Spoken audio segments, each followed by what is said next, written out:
I went into this room with a whole room full of male police officers who were sitting there with their arms crossed in front of them, leaning back in the chair, clearly daring me to get them to do this. And so I tried to explain all the reasons why they should do it, and they were not playing the game. And so I sat back for a minute and I went, well, you know, my job is to make sure these are done, so I can write these job descriptions for you, and I can describe the job of a police officer in one line. And they all just kind of looked at me, you know, it was kind of like, oh, what is she gonna do? And one of them said, yeah, what is it? I said, you have to be able to say, freeze, motherfucker! And we laughed. And I got their job descriptions. Most people have good in them, and you just need to see it and embrace it and, you know, find the good in people and work with it. I got this, okay, let's do this, right? Let's go. Going outward, going inward, and being shamelessly ourselves in order to rise. I think it goes back to trying to find your truest self. What I found was the days that I was happy was the days that I was myself. We have to really think, what are our personal values? Really, who are we as people? I mean, our true selves, when we're most happy and we're filled with joy. When I first went back to college after having gone to war, I was so out of my element and trying to adapt that I tried to be like my 18-year-old college peers as a 32-year-old woman.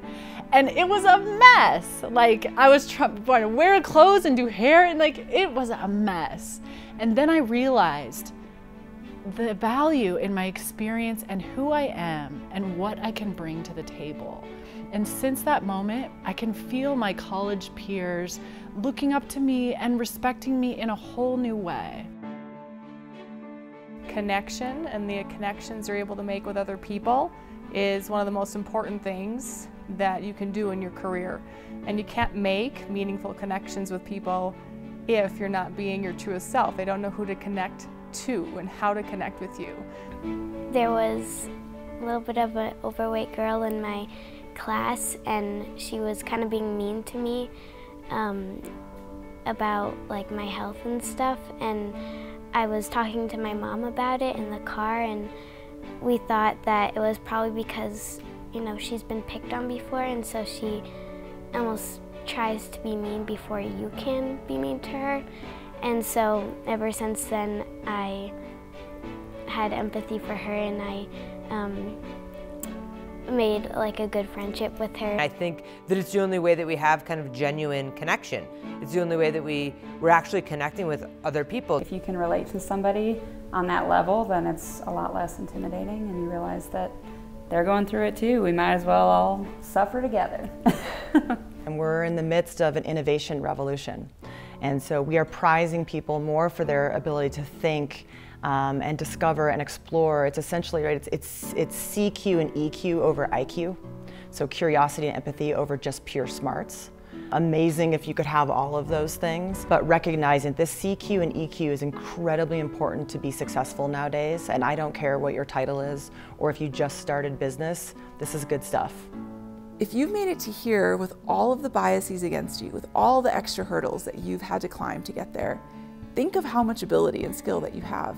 Like, you've been held back and you've climbed this far while people have been dragging behind you, trying to hold you down.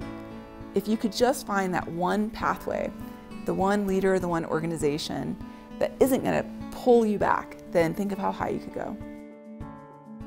I like it when I could get other people to break their own rules without them knowing it.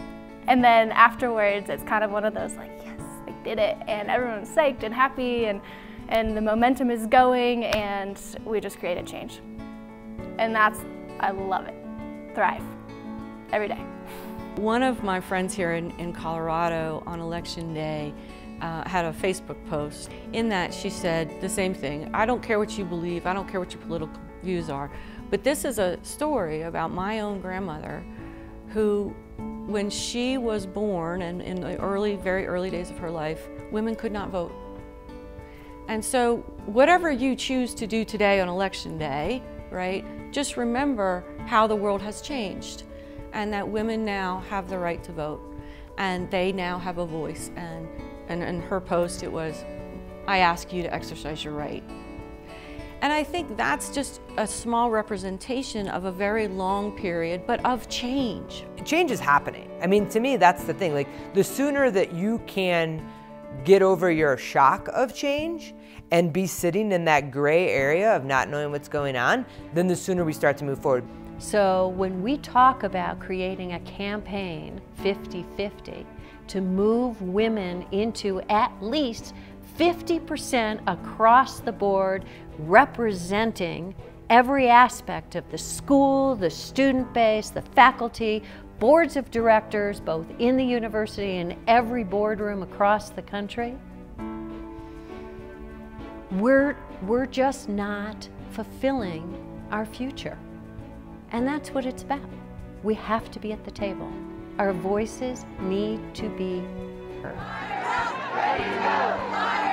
Making their point in Washington, Chicago, Dallas, and in city after city in America and around the world. Follow your dreams and do it. Follow your dreams and do it. Follow your dreams and do what you want to do. My favorite thing about change is that it shows you the different perspectives of the world.